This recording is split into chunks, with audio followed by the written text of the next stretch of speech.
Welcome, everyone. Welcome, everyone, to the session. I'm Ankur Shiv Bhandari. So as it was very nicely introduced, what we are going to talk about is decoding shopper-based value creation. The key term in this discussion is the word shopper. So I would like to start off this discussion by drawing a very clear and a very important distinction between the terms consumer and shopper. We tend to mix both the terms together when we talk about the entity that we as consumer goods or fashion or generic sort of term brands or retailers are servicing. So we say consumer, we say shopper, we mix them together. So for the discussion, I want to first of all make a clear distinction that the consumer and shopper are two distinct entities, and here we are going to talk about shopper. And even if it's a situation where a consumer who's consuming something themselves and they are shopping, they need to be treated, their shopper persona needs to be treated separately. So with that context, with this august gathering that I have, Shailina, Karan, Sharad and Vikram, so I want to first of all start by talking about shopper acquisition. So when in your businesses, when you work on acquiring new shoppers, what are the trends that you're seeing? How are you getting value from shopper acquisition? So can I start with you, Shailina, first? Yeah, thank you.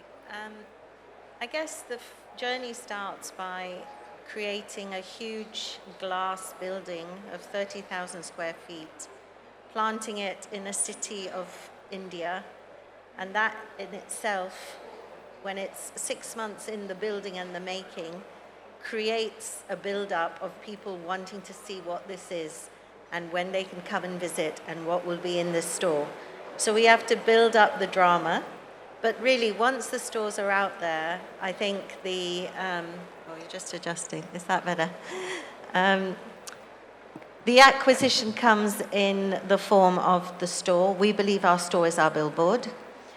Acquisition comes online through all the things I'm sure all of us do in terms of SEO and building all the reach and personalization through our online base. But one thing we do at Westside is we also have a loyalty-based customer program. So our job and really is to get as many people enrolled in the customer loyalty program. So we keep bringing them back. And I believe we're going to talk a bit more about that later. We will. So I'll let the others share some of theirs. Thank you, Shailina. So Karan, your perspectives on shopper acquisition at Easybuy. Yeah, so I think for us, I'm sure it's the case with the others as well. I think we look at a funnel which starts from awareness, going into consideration, and then finally conclusion of the transaction. I think, like Shailina also said, for us, the theatrics or the drama or the brand love starts at the store.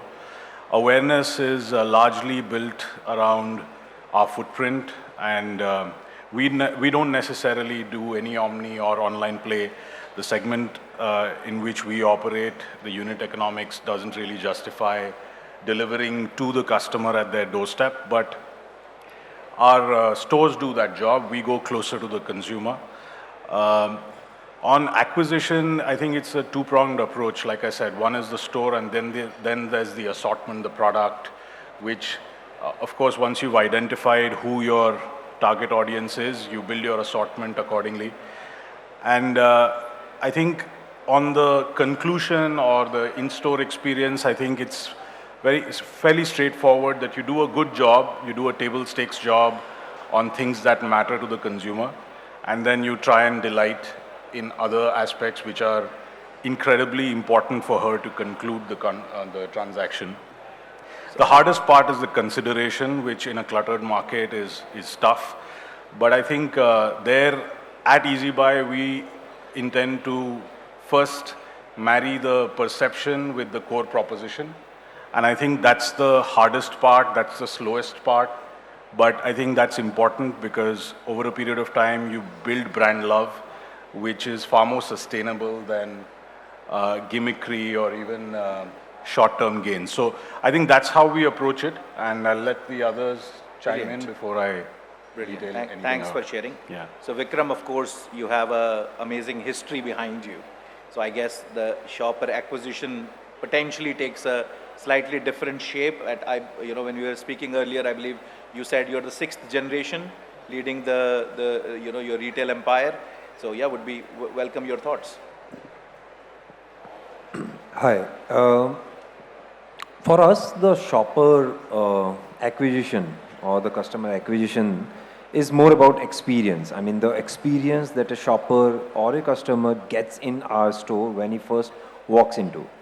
I mean, since we have it's a family store, so it's about the offering. As Karan was mentioning about the assortment and the offering, it's all about the offering at the right price and at the right place and at the right time. I mean, this is what a new shopper likes. I mean, he has got the least amount of time available to shop at. And if you, hit the right chord with him with the right place, right product placement and timing and the price and the assortment, you are game in for it. So that's what has worked us for over all these years, that, the experience, and the experience would not only entail this, but it would also entail the ambience, the dealing, the behavior, the overall journey of the time that he spends in our shop. So I think the experience is what a shopper of this era requires, and this would be the only key driving factor that he would be coming more often than ever to your store. I think this is what has really worked for us over these years. Thank you, Vikram. Thanks for that. So Sharad, of course, you bring a very interesting, different perspective, and I was quite interested to hear the unique formats that you are bringing to the market and managing. So, and I guess your work sort of goes across categories in F&B. So would be, good to see your thoughts on that. So, as you know that, I come from the F&B industry.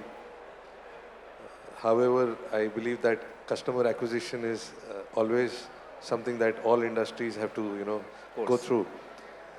I personally feel that, being innovative is very, very important, especially for customer acquisition. Whenever, you are not innovative, you are entering into a price war. Yes, definitely, the price tag also matters, and, you are catering to a certain customer.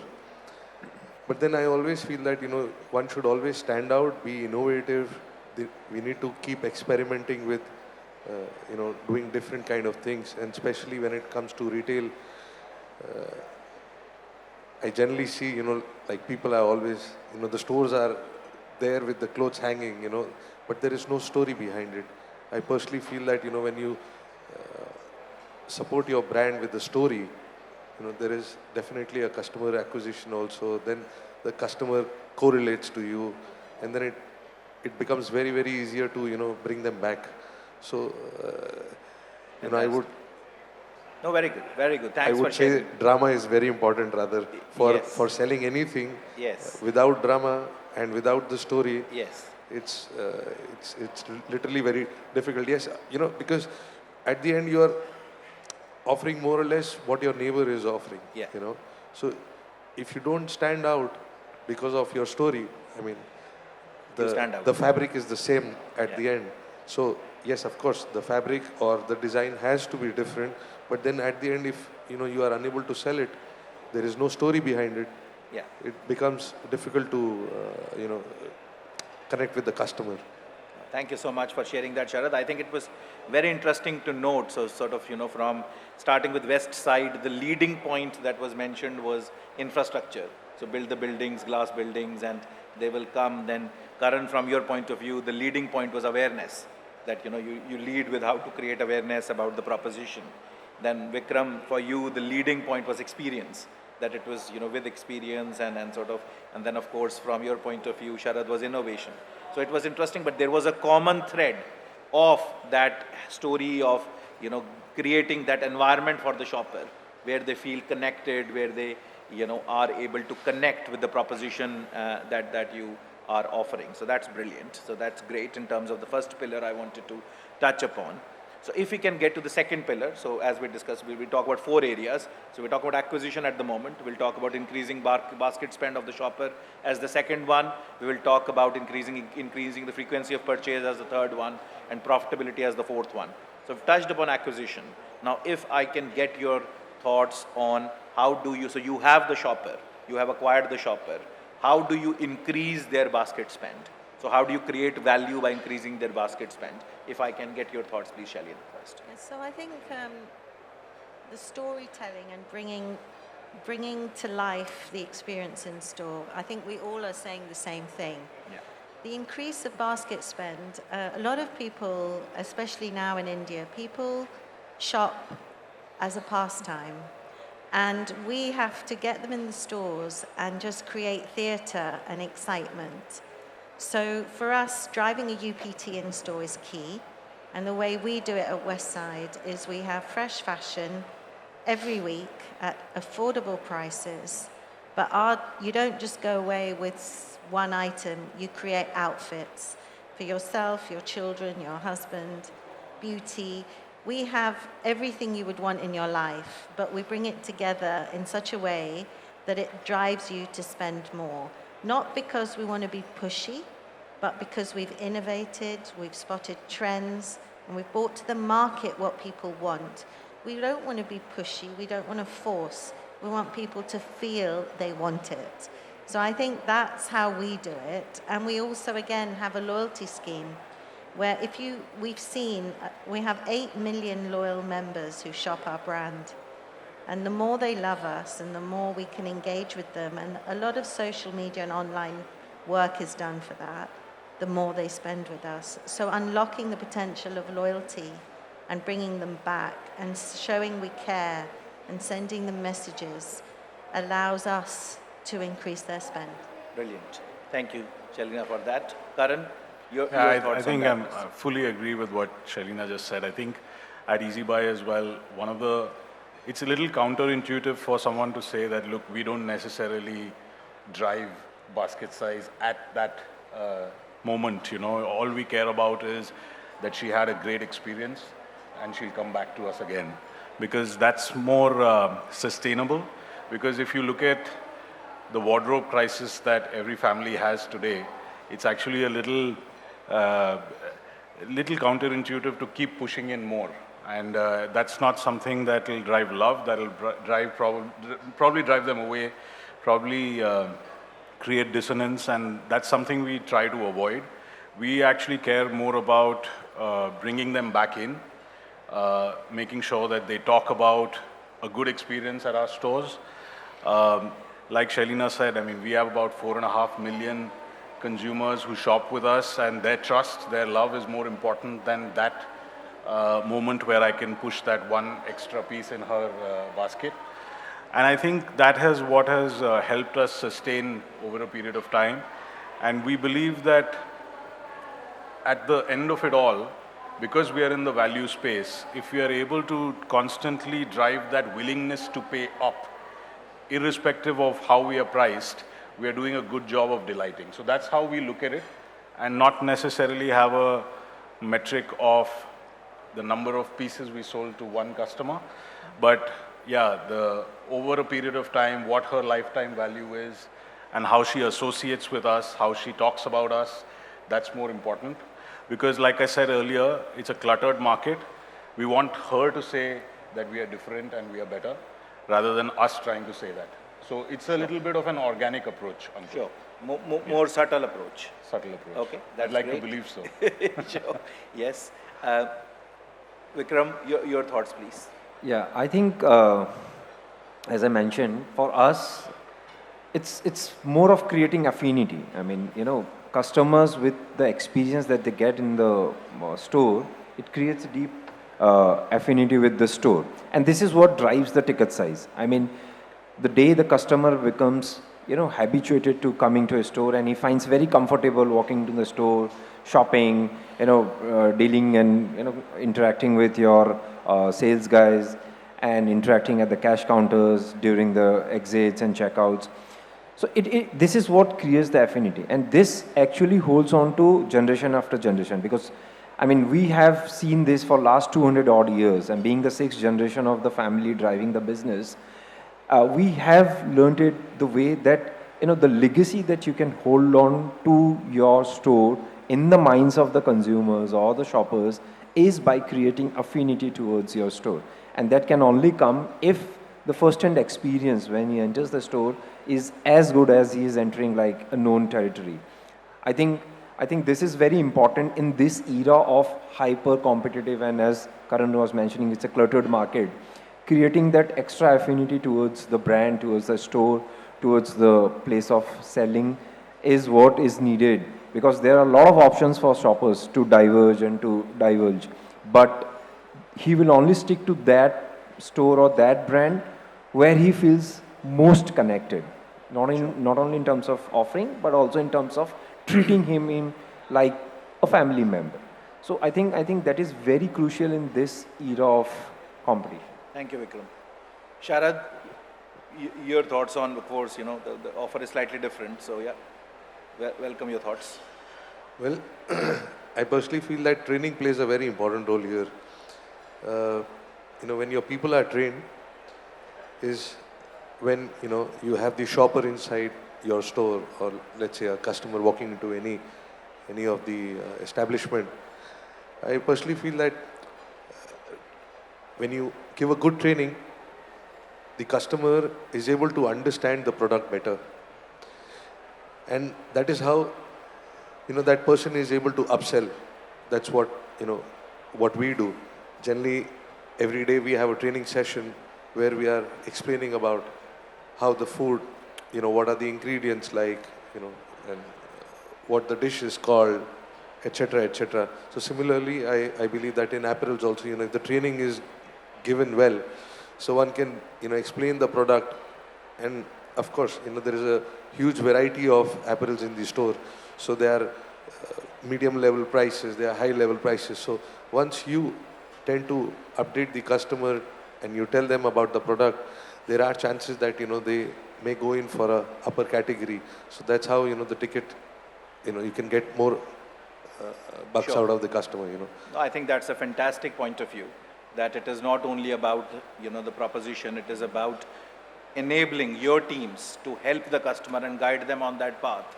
Where see, a customer is there in any case to buy two things, Yeah. Now it is your ability that you would want to sell X amount of apparel, or you would want to sell double the amount.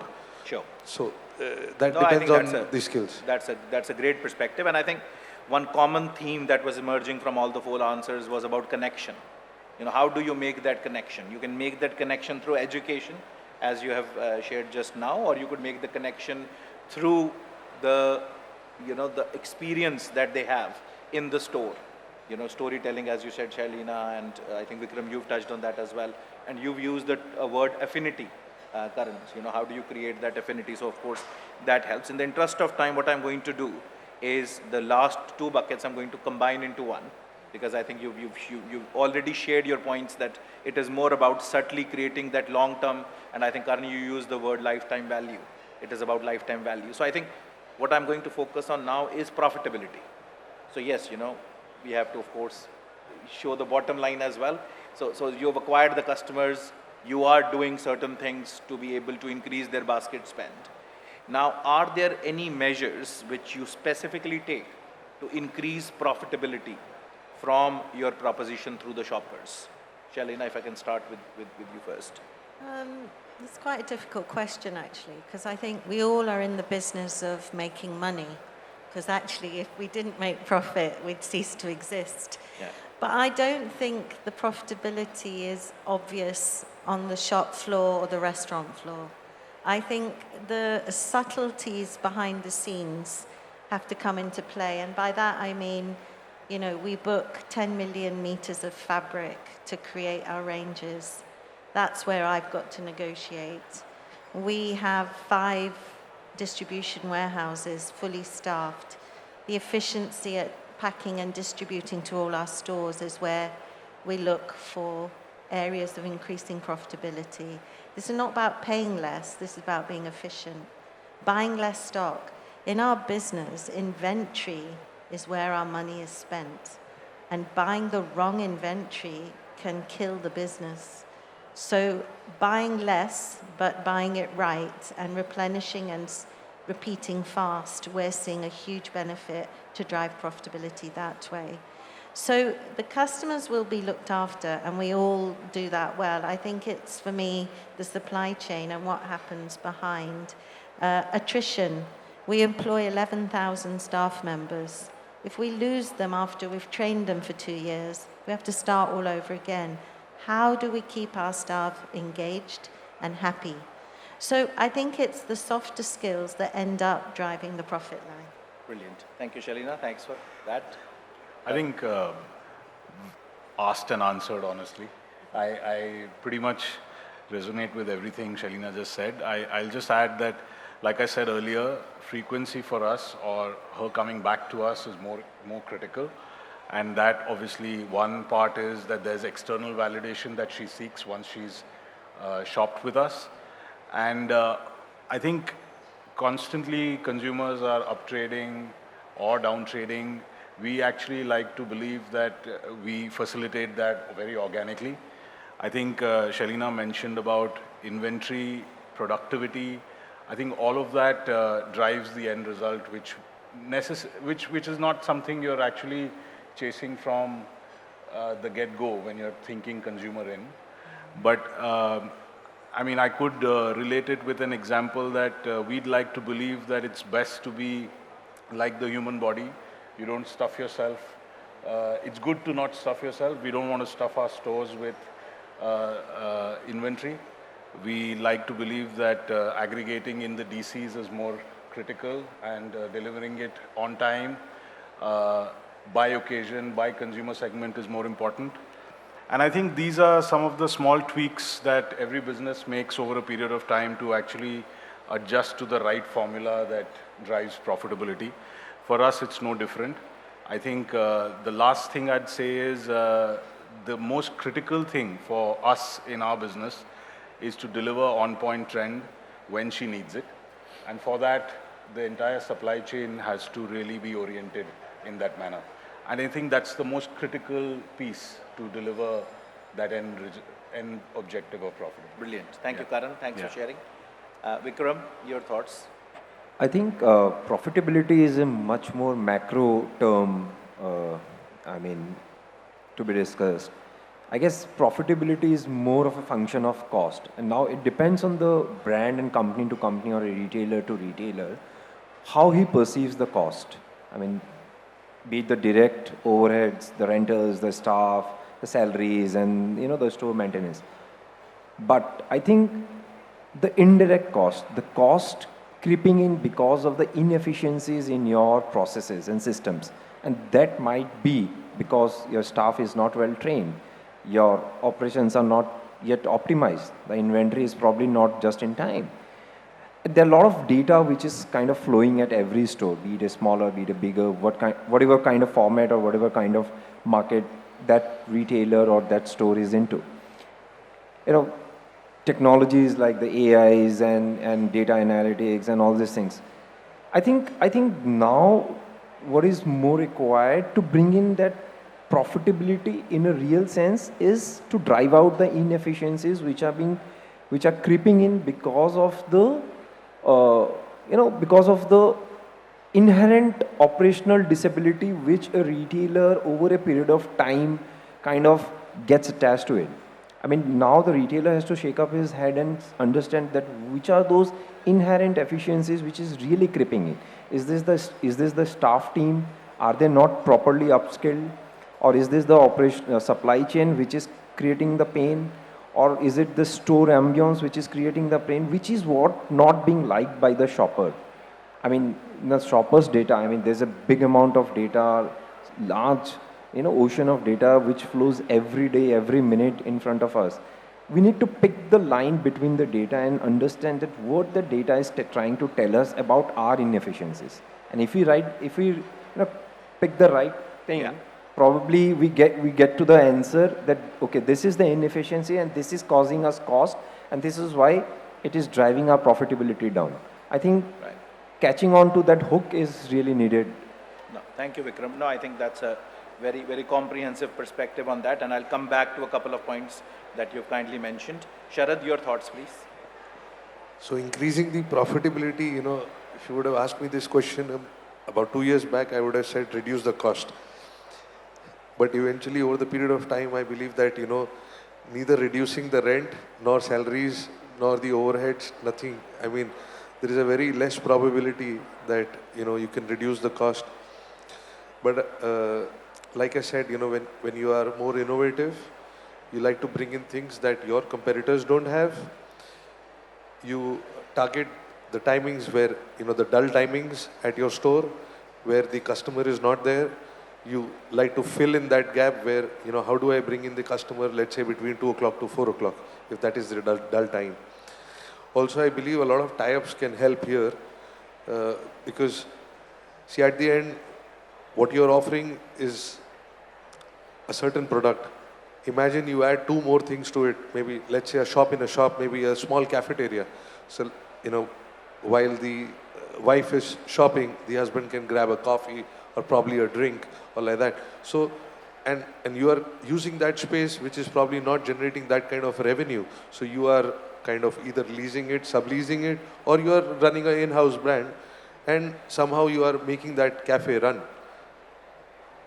So that during those dull hours you can generate sales, and that is a additional sale for you. And of course your revenues go up because in any case from that particular part of the store you weren't making much profits, right? Sure. So no, that's great. Thanks for that sharing that, Sharad. So I guess when we started this particular point, so what I heard initially from everyone was a function of cost in one shape or other. So Shailina, you talked about COGS, cost of goods, and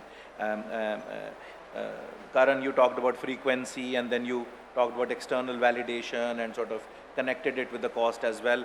Vikram, you talked about just in time and different factors that get into that, and Sharad, you talked about dull times. I think one common theme which was not very clearly said, I think Karan mentioned that, was ultimately it is about how we are serving the shopper at the right occasion.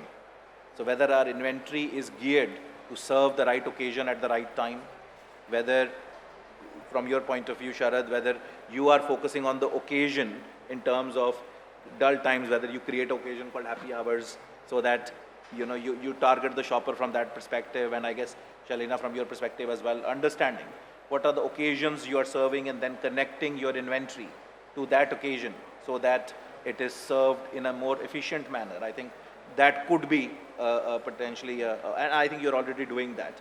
It's just one way to highlight the profitability from a shopper point of view. So that is how you use the shopper mindset of occasions to drive profitability. So I guess, and again, I'd like to add on here, like, we all have those products where our margins are more in few products and margins are less in other, Sure. So if we train our people how to, let's say, when we talk about food industry, soup is something where you make the maximum profit. Sure. So, if you train your people saying that, okay, let us sell this product more because the company has more profit margin there. Sure. In that case, the profitability can increase there also. Sure. No, that's absolutely brilliant. So I guess, unfortunately, we don't have time for audience questions, but I would just like to summarize that I think it's been a fantastic discussion. We had a very good perspective on acquisition, on increasing basket size and frequency of shoppers, and ultimately on frequency. And I guess from the different stakeholders, from F&B, from a generational family business, from leading supermarkets within sort of operating different categories. Thank you so much for your thoughts, and thanks a lot. Thank you. Thank you. Thank you.